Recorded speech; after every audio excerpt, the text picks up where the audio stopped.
因为这个武汉肺炎的关系，全国高中高职以下学校延后2礼拜来开学。原本要提供给学校营养午餐的青菜，120栋，看要安怎处理才好咧。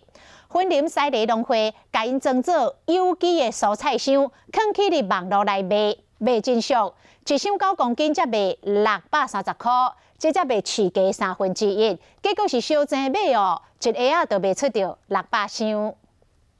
农会产销班的成员将冬菜、汤虾菜、乌叶贝等等的青菜装入箱仔内面。小松菜，然后黑叶白。青江菜，还有青松菜，4种菜就对了。对。这是西里农会产销班推出的有机青菜箱仔，希望讲会使减少囤货损失。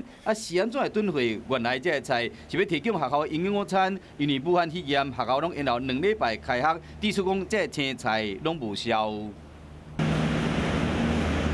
产销班将4、5种青菜倒做一箱，差不多9公斤重，上网络去卖630块，因为计销干了市面上的1/3，反应真好。